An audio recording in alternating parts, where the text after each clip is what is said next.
Bien-aimés, nous sommes dans un séminaire important sur la puissance du sang de Jésus. Et nous allons voir ce soir le dernier sang que Jésus a coulé à la croix de Calvaire. Nous avions parlé les fois précédentes du sang, des grumeaux de sang. Nous avons parlé du sang de la flagellation. Nous avons parlé du sang du couronnement d'épines. Nous avons parlé du sang des mains percées et clouées de Jésus. Nous avons parlé des mains clouées et des pieds cloués de Jésus aussi.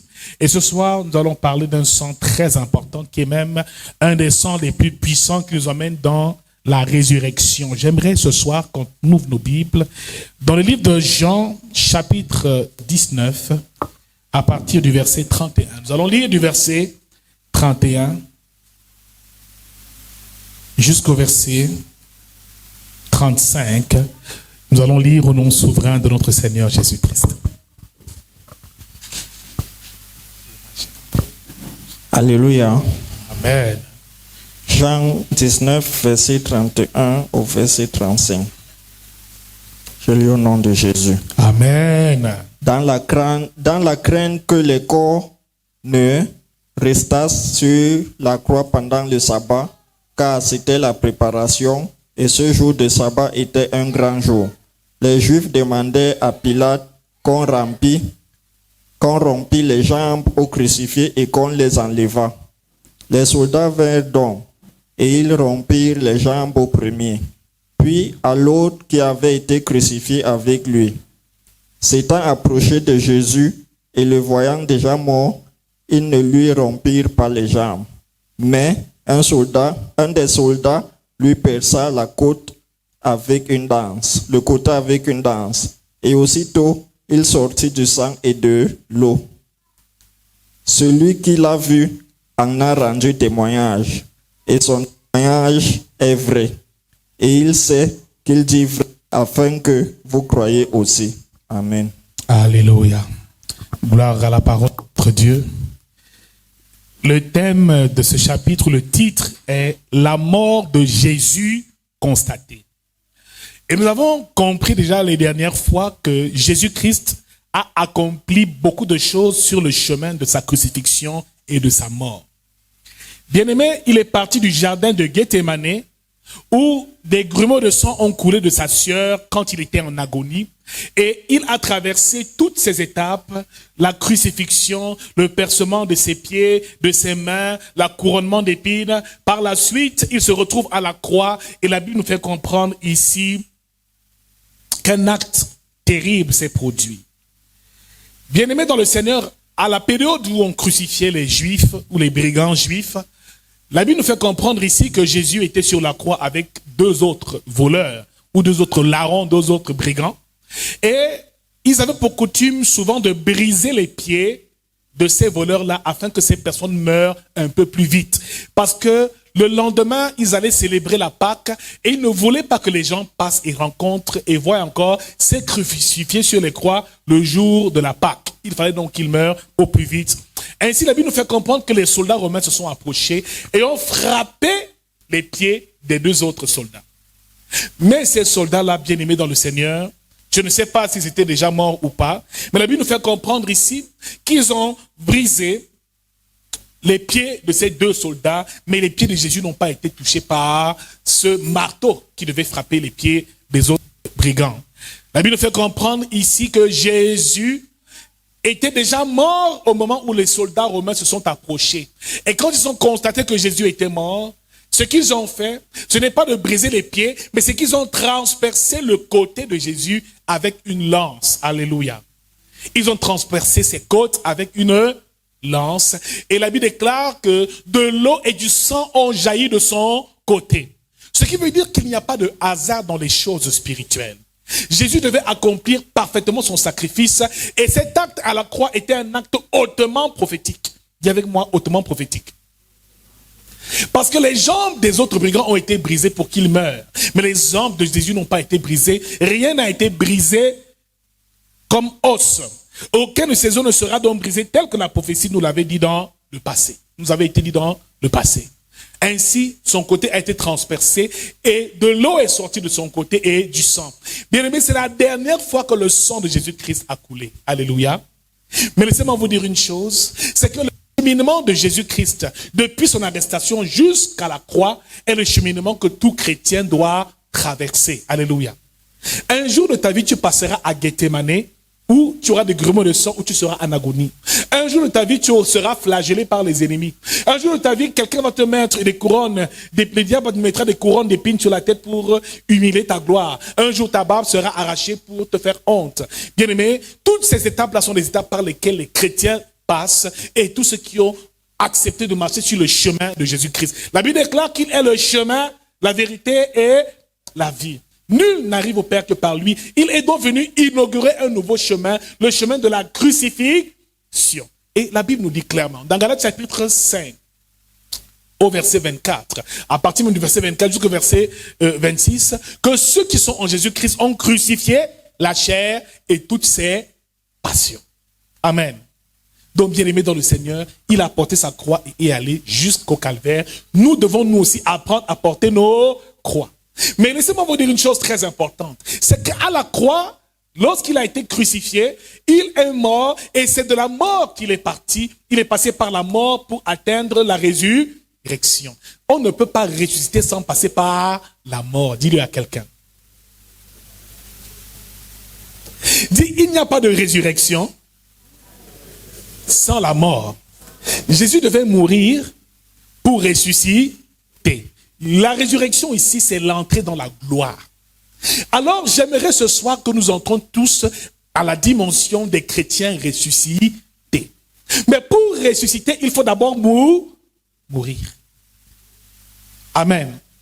Nous avons pour habitude de dire, oh, à cette Pâque, que mes finances ressuscitent, que mes projets ressuscitent. Frère, le chrétien qui est à la dimension au niveau de la résurrection est un chrétien qui vit la gloire de Dieu, qui est béni en or, en argent, en santé, dans tous les domaines de sa vie, et qui est habité par la lumière de Dieu. Il est ressuscité avec Christ, mais pour ressusciter avec lui, il faut mourir avec lui. Alléluia. Frère, nous allons parler ce soir du mystère caché derrière le sang qui a coulé du côté de Jésus, mais réalisons d'abord une chose, c'est que avant que son côté ne soit percé, Jésus était déjà mort. Ce qui nous renseigne sur les caractéristiques d'un chrétien qui est déjà mort. Qu'est-ce qui caractérise un chrétien qui est mort? Demande à quelqu'un, es-tu mort en Jésus-Christ? Es-tu vraiment mort en Jésus-Christ? Alléluia. Romains 6 au verset 8 nous dit encore, « Or, si nous sommes morts avec Christ, nous croyons que nous vivrons aussi avec lui. » Romains 6 au verset 8. Romains 6 au verset 8. « Or, si nous sommes morts avec Christ, nous croyons aussi que nous vivrons avec Jésus-Christ. » Non seulement la vie, mais aussi la résurrection, parce qu'il est mort et ressuscité, bien-aimé dans le Seigneur. Nous ne pouvons pas atteindre le niveau de la résurrection ou de la gloire de Dieu sans passer par la mort. Alors pose la question à ton voisin, es-tu mort, mon frère? Es-tu mort en Christ, ma sœur? Car nous avons tous été baptisés en sa mort, c'est ce que la Bible nous dit. Es-tu réellement mort? Bien-aimé dans le Seigneur, nous allons procéder par analogie. Bien-aimé dans le Seigneur, procéder par analogie. Ce que cela veut dire que nous allons faire la comparaison, nous allons essayer de comparer la mort naturelle et cette mort spirituelle que Jésus nous emmène à vivre. Amen. Comment se comporte un mort? Comment se comporte un cadavre qui est déjà mort de manière naturelle? Il est couché, il ne peut plus bouger. Alléluia. Le cadavre est couché, il ne peut plus bouger. La première chose donc qui caractérise un chrétien qui est mort, c'est simplement qu'il n'est plus sensible à la douleur. Un chrétien qui est mort n'est plus sensible à la douleur. Un chrétien qui est mort ne crie pas quand on le frappe. Bien aimé, quand un cadavre est couché, tu as beau taper, est-ce qu'il va réagir? C'est comme ça que Jésus était à la croix. Il n'a pas réagi parce qu'il était déjà mort. Frère, un chrétien qui est mort en Jésus-Christ est un chrétien qui n'est plus sensible à son environnement, aux situations et aux événements. Frère, le genre de chrétien qu'on insulte, ça ne lui dit plus absolument rien. Le genre de chrétien qu'on critique, ça ne lui dit plus absolument rien. Le genre de chrétien qu'on calomnie, on te traite de tous les noms d'oiseaux et ça ne te dit plus absolument rien parce que toi, tu es déjà mort en Jésus-Christ. quelles que soient vos offenses, vos attaques, ça ne me dit plus absolument rien. Je suis mort en Jésus-Christ. Mais bien aimé, quand tu es mort, le diable ne peut plus rien te faire. Le problème, c'est que nous ne sommes pas encore morts, nous sommes encore trop vivants. Quand on te parle mal, tu réagis. Quand on t'insulte, tu réagis. Quand on te traite injustement, tu te défends. Frère, sœur, tant que tu n'es pas mort, le diable continuera encore à transpercer ton côté. Quand ces soldats romains ont lancé la flèche sur le côté de Jésus-Christ, frère, s'il avait fait aïe, qu'est-ce qu'ils auraient encore fait? Quand on a piqué, s'il avait fait aïe, qu'est-ce qu'ils auraient encore fait? Alors, à chaque fois que l'ennemi te transperce le côté, à chaque fois que l'ennemi t'attaque pour te faire pleurer, crier, mon frère, tu dois rester calme parce que tu es déjà mort en Jésus-Christ. Ne réponds plus aux attaques, frère. Ne réponds plus aux personnes qui te veulent du mal. Ne réponds plus aux personnes qui te calomnient. Ne sois plus influençable et que les choses extérieures n'aient plus d'emprise sur ta vie. Quand on tapait les disciples, on les fouettait, on les mettait en prison, les gars ressortaient toujours et venaient toujours prêcher l'évangile. Quelles que soient les situations par lesquelles tu passes, tu es malade, tu as faim, ton enfant est malade, quels que soient les coups que l'ennemi passera, il bloque tes finances, il fait, bien aimé, reste toujours statique et reste toujours focalisé sur ta mission parce que tu es mort en Jésus-Christ. Et celui qui meurt en Jésus-Christ ressuscite avec lui. Mais le problème, c'est qu'on n'est pas mort. Il suffit seulement qu'on attaque un peu ton enfant, tout de suite tu commences à réagir. Il suffit que le diable touche un peu tes finances, tout de suite tu es en colère. Parfois même tu ne viens même plus à l'église. Il suffit seulement qu'on dise, oh, vois comment elle est laide. Tu dis, qui est laide? Moi, je suis laide. Tu commences à ramasser les gens. Ma sœur, si tu ne meurs pas, tu ne vivras jamais la résurrection et la gloire de Dieu. Frère, la mort est indispensable. Alléluia. Dis à ton voisin, es-tu réellement mort? Pose encore la question fort à ton voisin. Dis, es-tu vraiment mort? Alléluia. Deuxième caractéristique d'un chrétien mort, un chrétien qui est déjà mort en Jésus-Christ est détaché des biens matériels. Il ne convoite plus ce qu'il voit. La Bible nous parle de la convoitise des yeux. Il ne convoite plus la chair. Frère, bien-aimé, tout chrétien qui est déjà mort en Jésus-Christ est totalement détaché. Et souvenez-vous de l'histoire de l'homme riche. Quand Jésus lui dit, vends tes richesses, distribue-les aux pauvres et viens, suis-moi pour la vie éternelle. Il n'a pas pu se détacher. Frère, si tu es encore attaché au matériel, à l'argent, au voyage, aux belles coiffures, à toutes ces choses, tu n'es pas mort, tu es encore trop vivant. Et c'est pour ça que le diable t'attaque toujours. Tout ce que tu vas aimer à l'excès, le diable va s'attaquer à cela. Si tu aimes trop l'argent, c'est ton argent qui va s'attaquer. Si tu aimes trop tes enfants, c'est tes enfants qu'il aura pour cible. Si tu aimes trop ton mari et ton mariage, il s'attaquera à ton mariage. Mon frère, ma soeur, sois détaché de tout et trouve l'équilibre dans ta vie. Quand tu fais du bien à quelqu'un, même s'il ne te rend pas l'appareil, sois totalement détaché. Qu'il me bénisse ou qu'il ne me bénisse pas, cela ne me concerne pas. Je suis totalement détaché de l'or, de l'argent et de toutes choses sur cette terre. Dis avec moi, es-tu vraiment mort?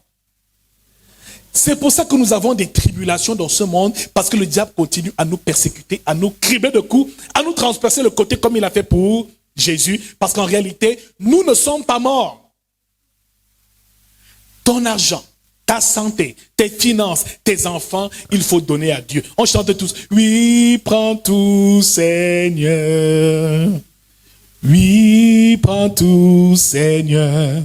Entre tes mains, j'abandonne tout. Tu as vraiment abandonné? Frère, parfois on n'abandonne pas. On veut contenir et posséder nos enfants. On veut posséder notre maison. On veut posséder notre argent.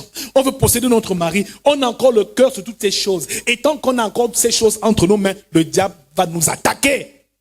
Remets tes enfants entre les mains de Jésus maintenant. Remets ton mari entre les mains de Dieu. Remets tes finances entre les mains de Dieu. Quand le diable viendra, il verra que tu n'as rien entre tes mains et il cessera de t'attaquer. Dis avec moi, meurs. Un chrétien qui est mort est humble. Troisième caractéristique d'un chrétien mort. L'humilité. La Bible nous parle dans 1 Jean 2, verset 15 de l'orgueil de la vie.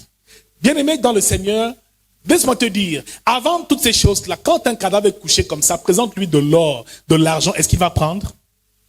Présente-lui une belle femme, est-ce qu'il va prendre? Cela n'a plus de valeur. Donc ne sois pas attaché à ces choses, bien-aimés. Meurs en Jésus-Christ. Cette étape que nous voyons maintenant, c'est l'humilité. Quand un cadavre est couché, est-ce qu'il peut se lever pour s'habiller lui-même? Amen. Bien-aimé dans le Seigneur, tout au long de ta vie, tu t'es habillé toi-même. Tu t'es lavé toi-même. Mais ce jour-là, ce sont les autres qui vont te laver. Ce sont les autres qui vont t'habiller. Quel que soit ton niveau de grandeur, le nombre d'argent, d'immeubles que tu as, frère, ce jour-là, tu es face à la réalité. N'oublie jamais ce jour. Alléluia. Et quand tu es enfant de Dieu, tu réalises que l'orgueil ne doit plus faire partie de ta vie. Tu es humble en toute circonstance. Alléluia. Humble. Une caractéristique, un chrétien qui est mort a brisé sa volonté.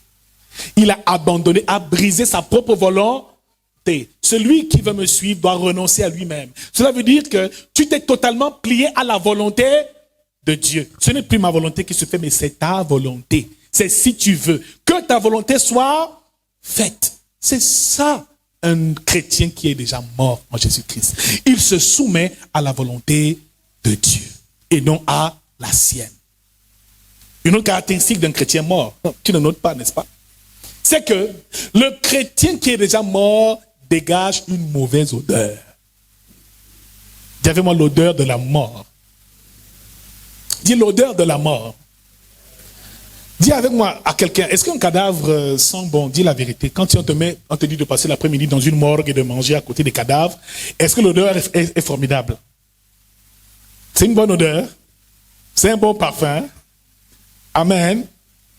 Mais laissez-moi vous dire qu'à une dimension spirituelle, Genèse chapitre 27, au verset 27, ici, Isaac parle et dit, mon fils Ésaü a l'odeur d'un champ que l'Éternel a béni. Alléluia. Ce qui veut dire ici qu'à un certain niveau spirituel, ton sacrifice, ta mort, monte à l'Éternel comme un parfum de bonne odeur. Alléluia. Frère, Dieu a demandé à ses serviteurs, à la plupart de ses serviteurs, de mourir avant d'être élevés. Tous sont morts avant d'être glorifiés. Jésus est mort, après il a été élevé. Dis-moi un peu, Abraham aussi est mort, n'est-ce pas? Quand Dieu lui dit, va à la montagne immoler ton fils Isaac, c'était pour que Abraham meure en lui-même. Ce jour-là, il a laissé sa femme. Il a laissé ses serviteurs au pied de la montagne. Il est monté immoler son fils unique. Frère, si ce n'était pas la mort, sa mort que Dieu voulait, ça allait être quoi? Job est mort lui aussi. Quand il a perdu ses biens, ses richesses. Quand il a perdu ses enfants. Frère, quand il a perdu sa santé. Job est mort. Le but ici, c'est que Dieu voulait d'abord le briser, le faire mourir avant de le glorifier. La Bible déclare que Job, après tous ces événements, a eu le double de tout ce qu'il avait jamais eu. Si tu veux que Dieu te bénisse avec la richesse, il va d'abord te faire plonger dans la pauvreté extrême. Il va te faire mourir pour que dans cette pauvreté, tu apprennes l'humilité. Que dans cette pauvreté, tu apprennes l'obéissance. Frère, il va nous faire passer par la mort d'une manière ou d'une autre. Tes finances vont mourir. Ta beauté va mourir et faner. Tes relations vont mourir parce que Dieu, au travers de cela, voudra que tu retrouves la vie. Si le grain de blé ne tombe, ne meurt, il demeure seul. Mais s'il meurt, il produit des fruits. Donc le principe de la mort en tant que spirituel est très important. Cela veut dire que le sacrifice que tu accomplis montera à l'Éternel comme un parfum de bonne odeur. Donc Dieu aime des chrétiens qu'il adore, mais des chrétiens morts, morts en eux-mêmes, morts dans leur nature, dans leur vieille nature, et qui vivent dans la nouvelle nature au nom de Jésus. Quand tu écoutes quelqu'un louer le Seigneur et qui n'est pas mort, plein d'orgueil, d'ego, cela ne produit aucun parfum de bonne odeur à l'Éternel. Quand un frère décide de prier et de servir Dieu, de prêcher, si cette personne est encore remplie de son ego, de lui-même, il n'est pas mort en lui-même, il ne peut jamais produire du bon fruit digne de la repentance et Dieu ne peut jamais vraiment l'élever. Frère, pour qu'il t'élève, il doit se rassurer que tu es réellement mort. Et c'est la raison pour laquelle les soldats ont transpercé le côté de Jésus. Bien-aimé, que représente le côté? Que représentent les soldats qui ont transpercé le côté de Jésus? Que représente cette lance qui a transpercé le côté de Jésus? Ces soldats représentent simplement le diable, notre adversaire et tous ses agents, si vous voulez. Cette lance qui a transpercé son côté, effectivement, ce sont les armes que le diable utilisait pour détruire la vie des croyants. Frère, la Bible déclare que quand le sang de Jésus a coulé de son côté, frère, tout a totalement changé. Amen. Ils ont transpercé son côté, pas son visage, pas ses pieds, pas ses mains, pas son entrejambe. Ils ont uniquement touché à son côté parce que le côté est un principe spirituel important. Alléluia. Bien-aimés dans le Seigneur, pour que Dieu crée Ève, il a endormi Adam et Adam, il l'a plongé dans un profond sommeil. C'est du côté d'Adam que Ève a été façonnée. Alléluia. C'est du côté de la côte d'Adam que Ève a été fabriquée, a été façonnée et l'homme a été plongé dans un profond sommeil comme Jésus-Christ a été plongé dans un sommeil, le sommeil de la mort pour que son côté soit transpercé. Ce côté devait donc être transpercé parce que ça devait être là la naissance de l'épouse. La naissance de l'épouse. La naissance de l'épouse de Christ. Alléluia. La Bible déclare que de l'eau sortie de son sang, de ses entrailles, de son côté, mais aussi du sang. Bien-aimés dans le Seigneur, trois choses sont en accord. Et la Bible nous le dit ici de manière claire, dans 1 Jean chapitre 5, verset 7. Car il y en a trois qui rendent témoignage, l'esprit, l'eau et le sang. Et ces trois sont en accord. Ce qui veut dire ici que Jésus, à la croix, l'eau a jailli, le sang a jailli aussi, mais aussi il a rendu l'âme, l'esprit. Il est entre tes mains, je remets mon esprit. Cela veut dire que ces trois choses sont en accord. L'eau, le sang et l'esprit. Alléluia. Cela veut dire que ces trois choses témoigneront au jour du jugement. Amen. Premièrement, l'eau. L'eau témoignera de ton baptême. L'épouse ici doit passer par le baptême. Comment devenir une épouse de Christ? La première étape, c'est d'abord le baptême. C'est pour ça que l'eau a d'abord jailli. Alléluia. Parce que toute épouse qui se respecte doit naître d'eau. C'est le premier attribut de toute église qui se respecte et de tout chrétien, de toute épouse qui se respecte, c'est que l'épouse doit d'abord être lavée dans les eaux du baptême. Alléluia. Deuxième étape, l'esprit. L'eau, l'esprit, le sang rend témoignage. Deuxième étape, c'est l'esprit.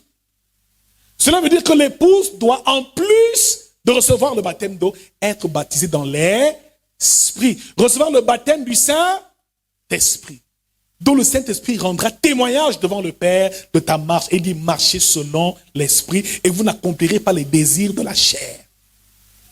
Alléluia. Troisième chose, le sang. Le sang qui a jailli de son côté témoignera de ta communion avec Christ. Témoignera de ton alliance avec Jésus-Christ, dont l'épouse doit se baptiser, être lavée. L'épouse doit recevoir le Saint-Esprit et l'épouse doit être en alliance avec le sang de Jésus. C'est pour ça que l'Église prend la Sainte Seine. La communion, le corps et le sang. C'est ça qui caractérise l'épouse de Christ. Donc quand Adam s'est endormi, Dieu a pris son côté, a pris sa côte pour façonner Ève. Quand Christ est mort, il a aussi pris son côté pour façonner l'Église. Dis avec moi le côté transpercé de Jésus. C'était pour façonner l'Église. La nouvelle Église. L'Église du Seigneur Jésus-Christ. Alléluia. Alléluia. Alors, quel est le rôle de la côte? Le côte sert à façonner Ève, sert à façonner l'Église. Cela veut dire tout simplement que lorsqu'une Église doit être créée, doit être montée par le Seigneur, la puissance qui permet à ce que l'Église voit le jour et vive, c'est le sang du côté de Jésus-Christ. Amen. Toute Église doit avoir pour fondement ce sang. Le sang qu'il a versé de son côté. Il n'y a pas d'église sans le sang du côté de Jésus-Christ. Ce sang est dans la base, le fondement de notre église. C'est de là qu'effectivement, c'est ce sang aspergé sur l'église qui fait de l'église une épouse véritable pour Jésus-Christ. Alléluia. Alors si on veut que l'église soit à la dimension de l'épouse, aspergeons sur l'église le sang du côté percé de Jésus-Christ. Alléluia. Alléluia. Et Adam, son côté a été retiré. Cela veut dire ici que si un homme veut une véritable femme, alléluia, il doit accepter que son côté soit aussi percé. Amen. Car la femme est la côte qui t'a été retirée. Invoque permanemment le sang du côté, de la côte, qui a été tiré de la côte et du côté de Jésus-Christ. Tu trouveras l'homme de ta vie et tu trouveras la femme de ta vie, la femme qui représente ici la côte qui t'a été enlevée. Ce sang est important pour trouver un véritable mariage. Invoque-le. Bénis cette eau. Dis que ce sang soit le sang du côté transpercé de Jésus. Asperge-le sur toi, dans ta vie, et tu verras comment est-ce que l'homme de ta destinée va te rencontrer. La côte sert aussi à protéger le cœur de l'homme. Les côtes sont là, mais protègent généralement les organes internes, mais principalement le cœur. Alléluia. Proverbe 4 au verset 23 nous dit encore, garde ton cœur plus que toute autre chose, car de lui viennent ou coulent les sources de la vie.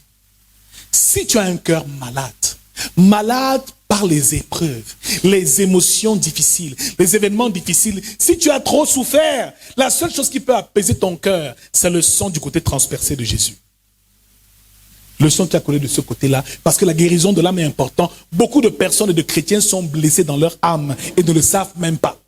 Ce que tu as vécu dans ton enfance, avec tes parents qui t'ont maltraité, avec tes parents qui sont morts très tôt, avec le rejet que tu as subi, ça a encore des séquelles dans ta vie aujourd'hui. Pour être délivré de toute blessure émotionnelle, c'est le sang qui a jailli du côté de Jésus-Christ. Tu connais des sœurs qui vont en mariage, mais qui n'arrivent pas à se soumettre à leur mari parce que toute leur vie, elles ont vu leur père battre leur mère. À chaque fois que l'homme ouvre seulement la bouche comme ça, là, c'est comme si c'est son père qui était en train de parler. La bagarre commence parce qu'elle veut se révolter. Elle a vu sa mère souffrir. Donc l'homme qu'elle a rencontré là, frère, il est innocent, mais il subit l'effet de tout ce que son père a fait subir à sa mère. C'est pour ça que cette femme dans le mariage est révoltée. Il y a des personnes qui ne sont que le fruit, et généralement ne sont que le fruit de nos expériences passées. Tu as rencontré un premier homme qui t'a fait un enfant, qui t'a abandonné. Tu rencontres un deuxième homme qui te fait un enfant et qui t'abandonne. Tu rencontres un troisième homme qui te promet le mariage, qui te fait des enfants et t'abandonne. Le quatrième va faire comment? Même s'il est gentil, comment? Tu auras encore dans ton âme les séquelles de tes relations passées. Pour guérir et effacer ces choses-là, c'est le sang du côté transpercé, du percement du côté de Jésus-Christ. Bien aimé, il y a des femmes qui sont dans leur foyer, mais pendant qu'elles dorment, elles rêvent encore de leur ex. Elles rêvent des personnes avec lesquelles elles sont allées dans le passé. Frère, c'est une forme d'envoûtement parce que celui qui s'unit à une femme devient une chair avec la femme. Alléluia. Donc si tu as eu le malheur de rencontrer un sorcier dans ta jeunesse, ce sorcier-là peut te suivre partout. Il peut gêner même ton foyer. Frère, ma soeur, la chose pour te séparer des relations passées, des relations toxiques, c'est d'évoquer le sang du percement du côté de Jésus-Christ. Si tu es marié, il faut à tout prix avoir brisé ces liens-là, et c'est le sang du percement du côté de Jésus-Christ qui parvient à briser toutes ces relations passées. Tu es un homme et tu as eu tellement de copines, Jeannette, Mireille, Angéline, Stéphanelle. Tu t'es marié même 10 fois. Amen. Toutes ont des séquelles, ont des hôtels, ont des alliances. Tout ça est maintenant sur toi. Tu veux maintenant te marier, comment faire? Je n'arrive pas à trouver une femme parce que l'odeur de ces femmes, leur ADN est imprégné en moi. La chose qu'il faut faire, c'est de te laver avec le sang du côté percé de Jésus-Christ, et tu verras que ces liens vont naturellement se briser au nom de Jésus-Christ. Dans le sang du percement du côté, garde notre cœur. Comme les côtes gardent le cœur. Je prophétise ce soir que ton cœur va être en bonne santé. Je prophétise ce soir que ton cœur est gardé par Jésus-Christ. Et que ce sang te lave et te purifie au nom de Jésus. Alléluia. Bien-aimés, voilà le rôle de la côte. Pendant donc que l'ennemi te lance des coups, cela veut dire qu'aux hommes même les plus spirituels, il peut transpercer leur côté. Job a perdu ses richesses et ses biens. Job a perdu tous ses enfants. Pour moi, c'était assez suffisant pour qu'il meure. Mais troisièmement, Job a été frappé d'un ulcère malin de la tête aux pieds. Il a été frappé dans sa chair. Cette troisième étape est ici ce qu'on appelle le percement de son côté. Parce que la côte est la partie la plus sensible de l'homme. Quand on te pince la côte, généralement, tu fais comment? Quand on pince ton côté, tu fais souvent comment? Parce que la côte est un os qui a pour but de nous protéger. Et tu vois que les côtes sont protégées par les mains. Quand on veut te frapper, tu vas mettre la main. Alléluia. Parce que la côte, si on la frappe, on la casse, on touche directement à ton cœur et tes organes internes. Mon frère, ma soeur, ce soir, je déclare que ton cœur se porte bien au nom de Jésus. Que le sang du percement du côté de Jésus-Christ guérisse toutes les blessures que tu as traversées. Guérisse toutes les humiliations que tu as subies. Guérisse tous les rejets que tu as subis. Au nom de Jésus-Christ. Que ce sang te purifie et te donne la capacité de supporter les épreuves difficiles.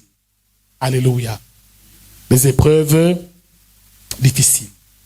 Alors ici, réalisons bien une chose pour terminer. C'est que quand le sang de Jésus-Christ a jailli de son côté, l'eau, le sang ont jailli, ce sang n'a pas directement touché le sol. Le premier instrument qui a été en contact avec le côté de Jésus, c'était quoi? La lance du soldat romain. C'est ce jour-là que la parole qui nous dit que toute arme forgée contre toi sera nulle et sans effet s'accomplit. Parce que le sang de Jésus-Christ a touché les armes que le diable utilisait contre toi, contre moi. C'est ce jour que le sang s'est versé sur cette épée, cette lance qui a transpercé son côté. Amen. Cela a rendu nul et sans effet le pouvoir de l'ennemi contre toi. Amen. Le sang qui a jailli est tombé deuxièmement sur le soldat romain. Donc le diable, ce jour-là, a été inondé par le sang de Jésus-Christ, a été vaincu par ce sang qui a coulé de son côté. Donc comme ces Romains étaient habités par l'esprit diabolique, tous les démons ont été neutralisés. Alléluia. En dernier point, le sang a touché le sol. Et souvenez-vous que depuis le jardin d'Éden, Genèse chapitre 3, Dieu a maudit la terre. C'est ce jour-là que la terre a retrouvé la vie par le sang de Jésus-Christ qui s'est répandu à même le sol. Alors mon frère, ma soeur, ne cesse jamais d'invoquer le sang du côté transpercé de Jésus-Christ. Lorsque tu es en difficulté, quand tu es au sommet de ton ministère, lorsque tu as traversé beaucoup d'épreuves avec Jésus-Christ, c'est ici la dernière étape avant d'atteindre la résurrection. Je prophétise ce soir qu'après avoir résisté à ce dernier niveau, tu atteins la résurrection au nom de Jésus. Pour cela, acceptons de mourir. Amen. Regarde, on dit accepte de mourir. De mourir dans tes finances. De mourir dans certains domaines de ta vie. De ne plus réagir quand on t'offense. De ne plus être un chrétien trop émotif et sensible. Alléluia. Très souvent, c'est ça qui nous dérange. Parce que dans le processus qui nous mène à la gloire, qui nous mène à la résurrection, il y a la mort qui est inclue dedans. Mourir avec Christ pour ressusciter avec lui. Mon frère, ma soeur, si tu passes encore par certaines situations et tu es révolté, ça veut dire que tu n'es pas encore mort et Dieu va davantage te briser pour te faire mourir davantage. Alléluia. Amen. Quand tu passes par la mort, ne résiste. Laisse-toi aller et abandonne-toi. Amen. Qu'est-ce que Job a fait? Il a dit, Père, tu as donné, tu as repris, que ton nom soit glorifié. Si malgré tes prières, une situation persiste, cela veut dire que tu es en train de passer par le brisement et Dieu veut te faire mourir afin de te faire vivre. Joseph a été visité par le Seigneur. Mais dès l'instant où la prophétie est venue, le songe est venu, sa mort a commencé. Amen. Alléluia. Il se retrouve dans une citerne, lui qui a reçu la vision de Dieu. Il quitte la citerne, il va être esclave chez Potiphar. Chez Potiphar encore, sa femme là, elle vient encore transpercer son côté, le percer. Il dit non, il ne réagit pas, il était déjà mort. Elle a voulu le séduire pour qu'il tombe. Mais il n'est pas tombé parce qu'en fait, ici, Joseph était mort. C'est la raison pour laquelle, malgré tout ce qu'il traversait, la prison, il devait atteindre la gloire. Et le problème, c'est que nous n'atteignons pas la gloire parce que nous sommes encore trop vivants. On te parle, tu veux toujours te défendre. On te fait une critique, tu commences à discuter. Frère, un chrétien qui est mort ne réagit plus par les émotions. Tu peux ne pas avoir d'argent, mais garder la joie de l'esprit. Si tu n'as pas d'argent et que tu es envahi par la tristesse, sache que tu n'es pas encore mort. Parce que dès l'instant où, malgré le manque d'argent, la joie reste dans ton cœur, le ciel s'ouvrira et il te bénira toujours. C'est ceux qui sont morts qui vivent la résurrection. Même si les gens te rejettent, t'ont abandonné. Fais comme Job. Seigneur, je me prosterne et je te rends grâce. Toutes les situations par lesquelles je passe, je te rends grâce. Je te bénis, je te célèbre. Et plus tu vivras dans l'action de grâce, plus le ciel va s'ouvrir pour toi. Alors un chrétien qui est mort n'a plus d'orgueil dans son cœur. Un chrétien qui est mort n'accuse plus les autres. C'est un chrétien qui est totalement dépouillé du vieil homme. Dépouillé de la vieille nature, des querelles, des jalousies, du mensonge, de la convoitise. Ces choses n'ont pas d'effet sur lui. Quand le diable présente toute la richesse du monde à Jésus, qu'est-ce que Jésus a fait? Ça lui servait à quoi? Lui, il était à moi, il sait que lui là, ça lui dit plus absolument. L'apôtre Paul le savait. J'ai appris à avoir faim et à être rassasié, à être dans l'abondance et à être dans la disette, à me contenter de ma position. L'apôtre Paul nous a fait comprendre clairement qu'il faut cultiver le contentement. Dis avec moi, sois heureux de ce que tu as. Tant que tu n'es pas heureux de ce que tu as et ce que Dieu te donne, il ne te donnera jamais des choses plus grandes. Ma sœur, tu te plains, oh je n'ai pas de travail, oh je n'ai pas de mari, oh je n'ai pas d'argent, mais tu as 2 pieds pour marcher. Je me souviens une fois, un homme qui se plaignait, il disait, Seigneur, je n'ai pas de chaussures. Je n'ai pas de chaussures. Je t'en veux, mon Dieu. Pourquoi tu me fais marcher sans chaussures? Je n'ai pas d'argent pour acheter des chaussures. Tous les jours, sa seule prière, c'était d'avoir des chaussures. Le jour où il a eu de l'argent pour aller au marché acheter les chaussures, il arrive au marché, il se retourne, il voit un paralysé. Quelqu'un qui n'avait pas les pieds, les mains, qui louait Dieu. Oh mon Dieu, je te dis merci. Oh mon Dieu, je te dis merci. Oh mon Dieu, je te dis merci pour tout ce que tu as fait pour moi. Il se retourne et regarde. Le type dit, donnez vos vies à Jésus-Christ. Jésus est amour. Il roule comme ça, même le sol avec eux. Le type voulait acheter les chaussures. Il dit, Seigneur, voilà, je me plains pour les chaussures. Le type là n'a même pas de pied pour marcher. Je suis quand même debout. Un chrétien qui est mort, chaque jour se réjouit de la vie que Dieu lui donne. Parce que c'est la chose la plus précieuse. La plus précieuse. Toute la vie, nous courons après l'argent, après le voyage, après le travail, après les bénédictions, le mariage. Toutes ces choses-là sont éphémères. Quand tu meurs, on te présente encore l'argent que tu cherchais. Tu n'auras même plus la force de prendre cet argent-là. Quand tu es couché, cadavre, tu n'auras plus l'occasion. On va même te dire, voici la plus belle maison, prends et entre. Tu es couché, tu fais... Toujours la même position.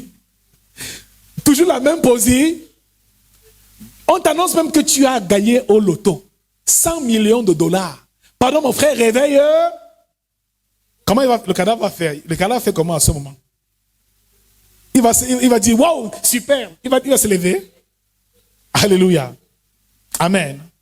Donc, quand tu cultives cette mort spirituelle, ce n'est pas une mort physique, ne vous inquiétez pas. C'est une mort spirituelle. Mourir en Christ, cela veut dire se dépouiller, se détacher du bien, du matériel, du monde et de toutes ces convoitises. C'est à ce moment-là que tu atteins ce qu'on appelle la liberté en Jésus-Christ. Et c'est à ce moment-là que Dieu peut vraiment te bénir.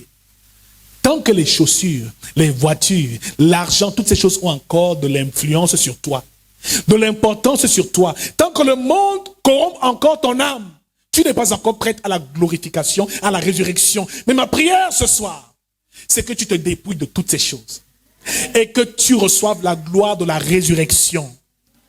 qu'après toutes ces morts par lesquelles nous sommes passés, Jésus-Christ ressuscite toutes nos vies, nos finances, nos projets et toutes nos activités. Mais avant cela, passons par la mort et acceptons parfois de passer par la mort.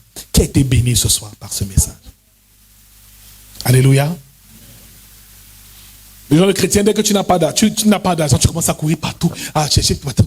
Non, frère, à un niveau, sache que c'est une étape. Après cette étape viendra une autre étape. Alléluia. Tant que tu luttes encore, tu n'es pas mort. À un moment, celui qui est mort se couche comme Job, glorifie Dieu et avance avec le Seigneur. Les événements extérieurs ne t'influencent plus. Quand on est mal parlé de toi, ça ne te dit plus absolument rien.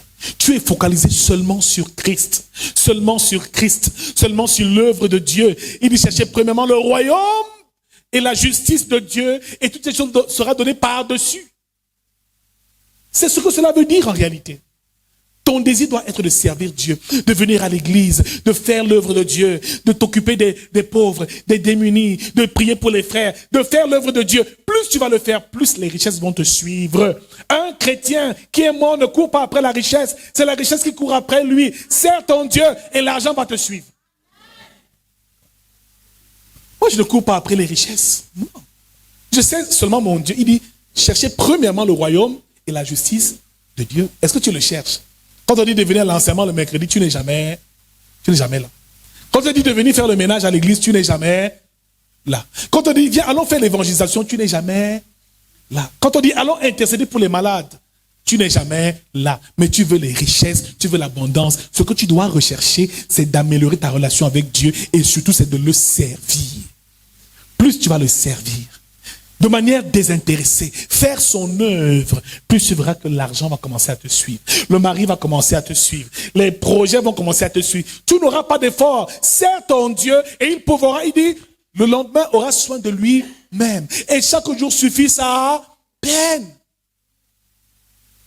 Qu'est-ce qu'il y a? Tu te réveilles, mon travail, mon argent. Tu cherches quoi? Oh, je vais gagner l'argent comment aujourd'hui? Je vais me vendre comment? Mon commerce va se passer comment? Tu ne cherches pas premièrement le royaume de Dieu. Quand tu te réveilles, d'abord les choses du royaume. Père, comment faire aujourd'hui ta volonté? Tu dois gagner une âme, 2 âmes, cette journée. Ouais, moi, pour que j'aille prêcher l'évangile, tu sors. Pendant que tu prêches, le Seigneur se rassure lui-même d'ouvrir les portes qu'il te faut. De créer les connexions qu'il te faut. Tu n'as pas d'effort. Sers ton Dieu au nom de Jésus. Le reste sera donné par-dessus. Pour le faire, il faut mourir. Il faut s'abandonner. Il faut se détacher. Il faut que ce soit seulement la volonté de Dieu qui se fasse. Mais nous, là, nous cherchons beaucoup de choses. L'argent des fêtes, on cherche. L'argent pour payer ceci, on cherche. Non. Sers ton Dieu et sers-le bien. Et l'ouvrier mérite son salaire. On va se lever ce soir et prier ensemble. Afin que le Seigneur nous bénisse ce soir. Et nous bénisse parce que ce séminaire sur la puissance du sang de Jésus nous a richement bénis. Je veux ce soir que, bien-aimé, tu élèves ta voix et que tu bénisses le Seigneur Jésus.